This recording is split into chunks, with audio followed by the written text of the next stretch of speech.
Yes, boys, welcome back to another 70 Origin video. So right now, I've been busy working on my review. It's like 50 minutes long, so I want to take a little bit of a break and do a quick video talking about the closed beta and do a little bit of a ranking of the characters. With my experience of playing through a lot of them, not that many SRs because they weren't that many usable ones, but we basically used everyone, I guess apart from Drake, because I'm not using Drake. But guys, don't take this tier list too seriously. This is more or less just a video to kind of serve as a talk about how do you play, talk about my experience with the characters, how good and bad they were a little bit. It will change, right? This is a closed beta. I don't mean characters are going to get buffed and nerfed. In fact, I don't think anyone's really going to get changed. I hope so a little bit, because I would love to see some more buffs towards the lower tier characters. But if they're lower tier, they're meant to be kind of lower tier, right? There's meant to be a scale between the best character and the bottom character. But I do think characters will get a lot of buffs once we get the addition of new characters. So a really big one that I think is going to change the game a little bit is Merlin. We already know when you switch her weapons, which if you lot don't know in this game, there's basically 3 characters in one. Every character has three weapons. When you equip any weapon, you completely change what they do in terms of animations, abilities, and sometimes even elements. And for the case of Merlin, she goes from a fire to, I think, lightning to, I think, also cold, actual support or DPS, right? So those 3 actual elementals are going to get a massive buff, and unfortunately they just weren't present during the beta. So I will start off with Slater, guys. I'm going to quick because I realized I got towards like Meliodas or Jericho, and I was like, it was like 20-30 minutes long. But yeah, Slater, we'll go through him. He is a pretty okay character. He's free, he's not meant to be crazy. He's meant to be a character you get pick up straight away that kind of supports your Tristan and Tioreh. There's nothing too much to really say about this character. Nothing really going for him apart from his first weapon. The second and third weapon aren't that great.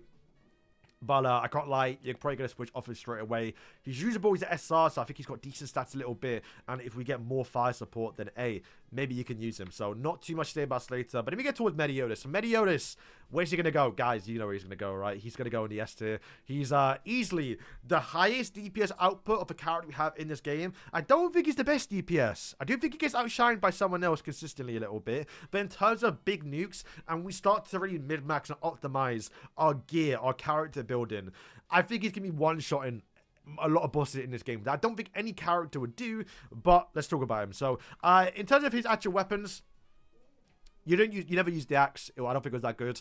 The dual swords, from what I saw, he does get like he does heal based on his max HP. So it was more of a slower but more consistent build in terms of like actually using him as an actual character. That's probably the more important thing about this one a little bit, right? So this one was kind of decent, but the main use of what you got out of him was from the longsword, which was not my favorite playstyle, because he was all in or nothing, right? If he's not doing some big nukes, he's kind of arse, but if you build him properly, he's doing big nukes, right? It's not really a bad thing. But all he does do is build up his darkness, switch in, right click once, press Q, boom, Father in Decay. Shout out to Ollie. That was, I think, the most damage someone got onto an actual on the melee. But yeah, you can see what he does do. If you don't know, in this game, the more you attack someone, the more you're going to build up that burst meter, and then with a certain elemental character. And then once you fill up that burst meter, you then get additional damage, and it depending on the element, they also do different things. The more unique thing about darkness is they can't build up that darkness meter by themselves. You have to use someone else, and then switch in and convert what would be like an ice element to darkness, right? So because of that, you're not really using this Meliodas like normally. All you do is switch in and ult, because on the right click, it does say here, when you right click, you get a 25% attack buff for 20 seconds. But if you have the darkness buff active, you're going to get 50% because it stacks up 2 times. You get additional effect. And then the ultimate is it deals additional damage towards burst, the darkness burst, and it also removes the darkness burst. So all you do is switch in, right click, ult, boom, blazing cross, Grand Cross, if anything, right? And then boom, just do like 500k. That was by far the biggest and best DPS from like an actual like just single character nuke in the game. So he is good for that reason. Mannie is a pretty simple character. We might see more from her during the actual live version. Like I said, when we get Merlin, she is going to go towards the A tier because she's kind of just like a bit of a plug and play. The 2 weapons here, the dual sword and the long sword, you can see she is focused more on the, what do you call it, cold element, the ice element basically with Jericho. And there weren't that many characters. It was just her and Jericho. Obviously, once again, we get Merlin, and who else freezes in this game or in the story of 70 Sins. There might be some more OC characters because there aren't that many. I think it's literally just maybe Vivian can do it, but I don't know if she's gonna be that playable in this game, if she's even gonna be playable. Or Gustav, and maybe like Chandler or Cusack, I think, can freeze a little bit. It's yeah, ice support characters. We'll see how they handle them, right? But yeah, the main use for her was the staff, which was a holy attribute, actually, which, to be fair, didn't matter. If anything, was kind of good, because then you're not going to be able to build up the holy meter. But all she does, you can see right here, is when an ally attacks a character affected by punishment, their ultimate move damage is going to increase by 30%. So like Meliodas, we just talked about, big nuke on the ultimate. You press 1E with this character, boom, Melly is now getting 30% more damage on his ultimate. And also, if you do crit, you have the right click to get crit damage by 30%, which is basically it. You also have the ultimate, which works for everyone. You can see it decreases all elemental defense by 20%, which was good. So like overall, just a pretty plug and play character. Like if you want to support character and you don't have the right team synergy, that you don't have like the full earth or full fire, ice, whenever it comes to the live version, plug and play Mannie, bro. That's what she's about. Then we have King. Now, King is a bit of an unfortunate one if you are really a King fan. I say unfortunately, he's an A tier, but not for the reasons you think, right? So you think King, you can see him being a bit of a DPS character, right? But no, unfortunately, he's not. To be fair, looking at this build right here, I see the potential. We see the potential. It's just, it's not what you wanted to do in the beta. All you used him for was the book. Sorry, the actual wand, which increased Earth heroes, so your allies, attack and defense by 10% for every magic orb, which I think stacks to like 7 to 8 times. And guys, we'll get to her, right? But Diane, it was one of the pretty goats of this game, and she does additional damage based on her defense, and also is of the Earth attribute, so you are getting a pretty big buff there. But it doesn't stop. She gets more defense and also more magic gauge as well, stacked up to 5 times. Bit hard to use, but in between some boss animations, you kind of squeeze in a little bit. And also as well, because why not, right? Switch in, press your E ability. You now have 20% on your Earth DPS characters. Just literally there to support his queen, Diane. So yeah, that is kind of why he's in the A tier. Jericho, wow. Surprisingly really good, but like it doesn't make sense because you look at the way a lot of characters work in this game. Is like, okay, they have team support, they're doing really good DPS, you have to build them up a little bit. Jericho was kind of just free DPS, which is crazy. So you can see it right here. Granted, once again, she has 2 more skills. No one really used them because they were more slower. You can see this one right here is maybe more oriented around building up your freeze or like your cold team a little bit. This one's more defensive. But the dual sword was so broken. This E ability, the weapon enhance, which buffs up her normal skill, she gets the frozen saber. So she's a little meter, which increases crit chance. So already kind of crazy. She was critting like a lot. She teleports behind characters, so you get like, you just kind of TP towards them. It feels like she also has like faster animations as well. And it also deals additional damage based on attack. And it increases the burst gauge. The burst gauge being the most important one. The burst gauge, the more that fills up, the more damage you're going to do. And I think by far, like every character in the game, she did that the best, right? If you go towards the Earth team, you can be whacking it away with like the fire Guila or like Diane, and it'll take quite a while to build up that burst gauge. You have to switch in and out and use abilities, where for Jericho, you just right click and you just build that up so fast, and you activate the burst, spam even more damage because now you have increased damage, and then do the ultimate. It was yeah, just free. But also we spoke about it with obviously what's his name, Meliodas, where if you build a burst, you're gonna switch it into darkness. So the big thing you want to do with Jericho, because she is the fastest person that can build the actual burst meter, you build that up really quick, switch into Meliodas, do your big nuke, that resets the burst, go back into Jericho, build it up again, and then keep on recycling that combo a little bit. That was by far one of the better things to be doing. So Jericho S tier. Guila, honestly, might be B tier, but, and I'm not ranking her high because of the potential, but I do think she has a lot of potential. But boys, don't let Geeky or Talbot convince you otherwise. Maybe even Seaton 2, that's the only tier list I've seen. She's A tier. She was actually cracked. Not really. She was okay. I used her the most on this beta just because I wanted to try a character I know I'm not going to use when it comes to the live version, but I really enjoyed her. She is missing a lot, to be fair, when it comes towards DPS, because the only thing she has is like Tioreh and Tristan, which like weren't the best, and there was no fire support. So we get Merlin, then A, she might be cracked. If we get Escanor, A, she might be cracked. So she could go up to the S tier, who knows, right? But I do think she'll probably be A tier even on the release of the game. But yeah, I enjoyed her. I think she's a bit of a learning curve a little bit when it comes towards how she plays, because she does have the transform mechanic, and transform could get a little bit of a buff, I'm not gonna lie. One, I would love it to heal. That'd be really good too, like how it does in Grand Cross. But also maybe make it 1 energy cost. It costs 2 ultimate move gauge, which I think will make it better too. And also, if you can switch in and out, Because when you activate her demon mode, right, when she switches out and switches back in, it's gone. It resets, which is kind of annoying. And you got to wait for the cooldown of the ultimate. It didn't feel as good. But man, I can't lie and say, yo, she weren't fun. She's got really cool abilities. She got like the long range DPS, which can be used against the actual Grey Demon. She got the Sword and Shield, which you're seeing the potential, boys.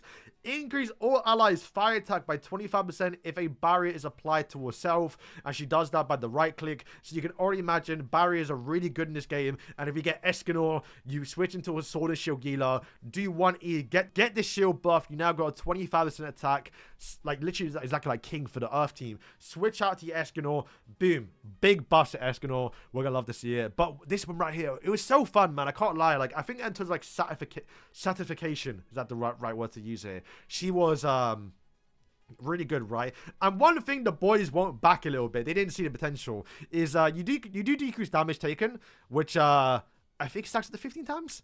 I don't know, but you can. I think 20 actually. I don't even know what it was, but like she does have support for the team. She was decently fast at building the burst gauge, not as fast as Jericho, so there are better characters, of course. But I really liked her, man. The combo potential as well, because when you do transform, you reset your cooldown. So you do right click into E into demon mode, right click into E. Your demon mode then transforms. Right click into E. It felt really good, man. The damage numbers are okay. She's top 5 DPS, which to be fair isn't saying much because there are only like 5 DPSs. I think she's 4. Like there's only like 4 DPSs. It's what, Jericho, Diane, Guila, and what, Mellie, Jericho, Diane, and yeah, Guila. Then we get towards Elaine. Let's speed run this one, boys. She's pretty simple. She is buffing up your Diane once again, very much like King, right? The whole like fairy team, like a fairy family, because they're all related now, I guess, because they're married, right? But yeah, the first one is the only usable one. The wand and also staff, which I think turns into like a wind character, was, I think, once again, if to wait and see, there literally just wasn't a wind team in this game. Maybe we can get more, right? But the main reason why I use her is because of the actual earth effect. She's an earth elemental character, so she gets buffed up by King. And even though you're not really using her for DPS, she actually just doesn't do DPS. You can see right here, you decrease the burst resistance for earth characters. You get a barrier. The barrier is probably the more broken one. Like, you actually just don't even need to use her in an earth team. You can just put her in your team, press E. You survive like 1 or 2 hits, depending on what difficulty you're on. It's crazy. The ultimate can petrify, which we learn afterwards that if you switch in, stun the boss, quickly right click to get the Saintress mark on, and then you can petrify. It's crazy. And petrification gets buffed up by the earth team, so it takes you get even more buffs with the earth team, because if you switch in towards Diane gets the breaker debuff, and then you do more damage. It is it's a crazy character. Once again, just one of the better supports. Just 3 stuns for the bosses, make it easier. You get petrification. It was good. I'm gonna leave to Drake to last because I actually used him the least out of all the SSRs. Then we have Daisy, A tier, very much like Mannie. Her first skill was like a transformer character, which looked cool. Hopefully it gets more buffed, but you didn't really use it.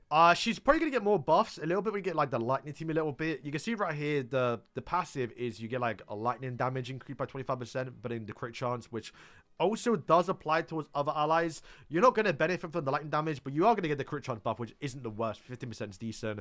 This one right here, you lower critical actual resistance for your team. You're increasing critical damage of allies by 50% with the street lamp. And in this one right here, increases crit damage by 5% and crit chance by 2%. I think stacks at the 5 times, right? So I don't think as good as Mannie, but like she did obviously do some good support in to the DPS. You are lowering the critical defense, which does mean if you crit, you're gonna get more damage.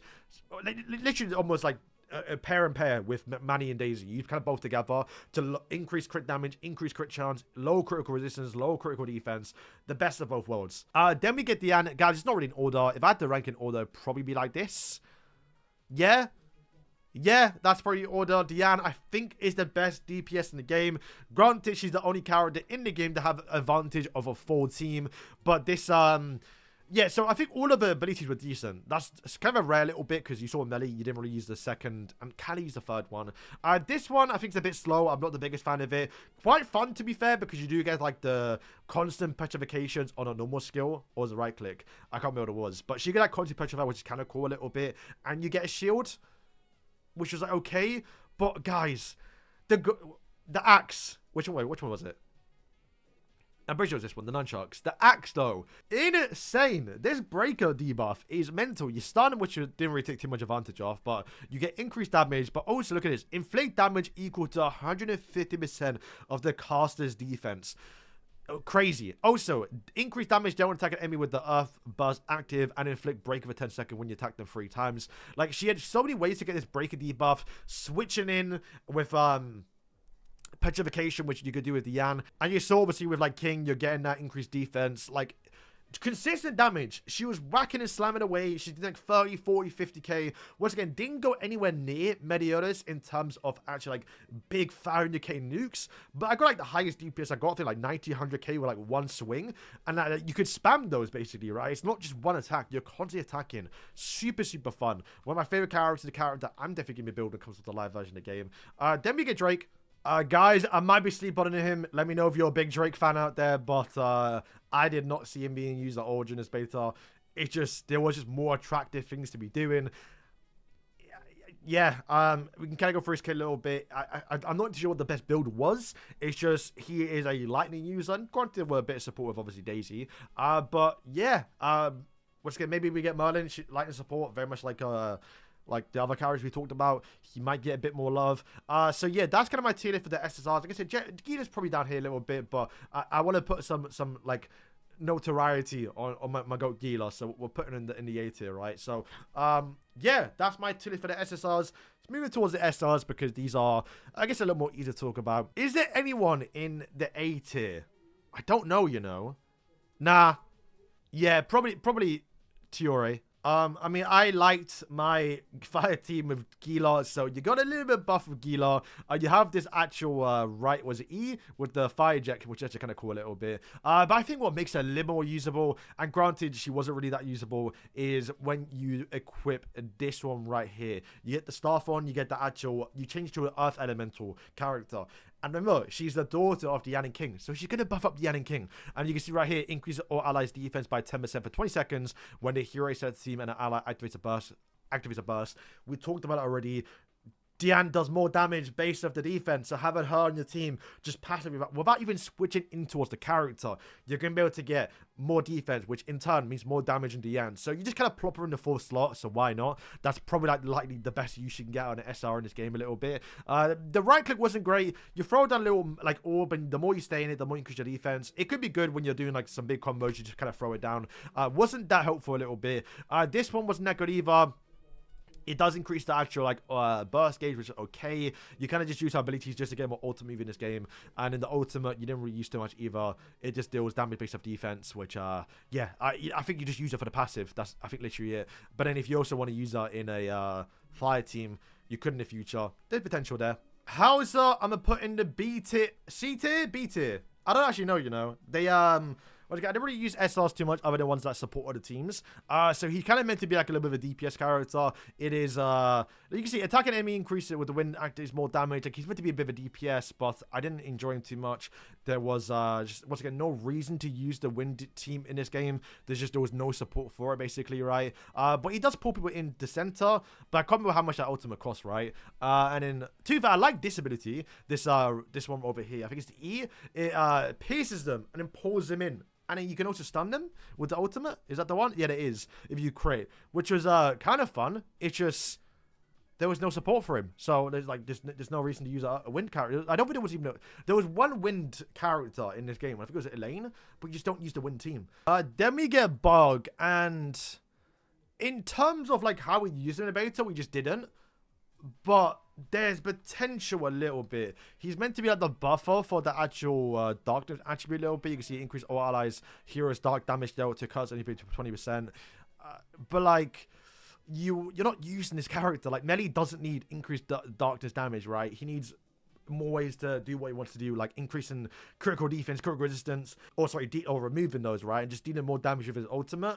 Yes, you're technically getting more damage with this, but like there's only 4 teams on the slot, right? You have to put Jericho in, at least on the beta. You gotta put Melly. At that point, you rather put just Daisy and Mannie, because you're gonna get the critical resistance, crit damage, crit defense, or critical like chance up increase. There's just better things to be doing. So like yeah, I think C tier. Like, there was a use out of him. Hendrickson, I think, will go into B, though, because from what I saw a little bit, someone did use him in the beta. Shout out to Ollie. I think that was the only use we got out of the actual, like, SR Hendrickson. I think it is... Yeah, the actual lance. Increases allies' heroes' darkness damage dealt by 5% when attacking burst attribute 20%, which I think, what, did Bug just do 25%? And then you have this one right here, increases all allies, well, he gets the Berserk one, and you're going to switch out. So it's kind of like King, but for darkness, you get 20% attack, and you're going to switch out and towards Meliodas and do your damage. So I think for that reason, we put, because it's kind of like the same as, because I like the earth energy you have. Like, she is the 4th character you can use. Not that you have to use her, but I feel like Melly just wants Daisy and Mannie the most. So I think I'll put him in the B tier. Alright, Griomore, there's nothing to talk about him. The best thing he does is his movement ability, which you roll up into a ball. I just read through his kit. I remember the betas, like, the first time I picked them up, I'm like, oh, Griomore could be cool. Just he didn't do anything. It just wasn't good. Like, I think he's a physical damage dealer, which is one thing that we hadn't talked about too much. There are, like, physical damage dealers, and at least on the Sword and Shield, I don't think it was good. Like, you just never used him. Gilthunder put in C tier. Very much like the other 2 characters. If we had like an actual good lightning team, you can imagine this actual passive being sort of decent. So if, like, you know, if Drake was the best character in the game, crazy to say that, by the way, then he would be slightly better. I think that's the only thing using this character. He's got like a little stun, which is kind of cool, but I don't think he actually meant to use it. Okay, so I never explored too much with what Dreyfus does. His first build is more or less a damage or a time effect, which I don't think applies towards burns, which I think would have given him a little bit more buff. It's just shock, bleed, and chilled. So, like, there's shock, electric. Bleed is... who does bleed? I'm not entirely sure. I don't think fire team do bleeds. Chill would be like the ice team a little bit, which we talked about already. Doesn't have much use in the game. But I think that might be just it, you know, what he does. Increased damage dealt to enemies with burst. To be fair, I didn't even know you had this. Increased damage dealt towards enemies with the burst attribute. Or, like, active. Increased damage taken from this hero. I mean, there's something there. There's something there. He works in the after me a little bit. Probably not the greatest, though, but C tier, fine. Dredrin, to be fair, should probably go with his dad. But I'm reading through a little bit here. Once again, we didn't really explore too much of him, but you got the Holy and Fire attack, which, to be fair, once again, you didn't need the buff of those attributes in this game. But then there's, like, this one right here, I think it is. Nah, 10%. I don't know, man. Yeah, no, because Drake, he looks slightly better than Griomore. Griomore looked arse. And then we get, obviously, Tristan, which I think goes into the B tier from when we saw what he did in the actual beta. When I get 3 characters, not to be too crazy, and we go towards this kit, it was more or less buffing up fire teams a little bit, increasing allies' fire attack by 50% for 20 seconds, which was decent towards, obviously, like Guila, for example. But once again, you're not really going to get more points on the tier list for buffing up Guila, right? They both did the same thing, where you decrease the... They both kind of did the same thing with, like, lowering fire defense, for example. So there was like kind of an overlap that weren't great with the 2 characters. You have the wind team a little bit. You can see this does get a little bit of a buff here, but once again, the wind team just didn't exist on the beta. No one ever used it. And the great sword, I don't think you're actually going to use because he turns into more of a DPS character, which you probably don't want for an SR character. So there you go. That's kind of Tristan. If fire team was good, sure, he'd be better. If the actual, you know, wind team was good, but it was okay. I think I prefer him than all these ones. Just, I literally, it should more like be like that because, like, literally everyone in the A and S tiers all I use from the beta. But that's because I like Tristan, the fire team. So, all right, so it's probably gonna wrap up the video. Any quick changes? Like I said, I'll probably move Guila down. Like, you know what? Yeah. Okay. I mean, to be fair, it probably would be this. Like, if the match, like, being serious. Like, I think this would be like the actual tier list. But we're gonna back Guila for today's video. Tioreh, I'm just gonna move down just because you can't only you don't even use the abilities. You just use it just for obviously ultimate move gauge. You get a bit of defense, a bit more damage for Diane, of course, right? But we'll just put her in there. And then the fires is not as strong right now, so they're kind of the same for Tristan Tioreh. So, yeah, guys, that is going to wrap up today's video. Thank you for watching. Remember, this is just, once again, for fun, talking about how the characters played. And, of course, like I just say, things will change once we get more support for the characters. You're kind of seeing the foundations of them building some teams a little bit with the lightning, ice, and even, like, fire teams a little bit. So, once we get Merlin to really amplify those, like, 3 elements, that'll definitely make a big difference. And, of course, as well, like, Escanor. It's going to make probably Guila broken, right? Because Guila gives Escanor flat 25% extra attack. It's gonna be crazy. So yeah, guys, thank you for watching, and yeah.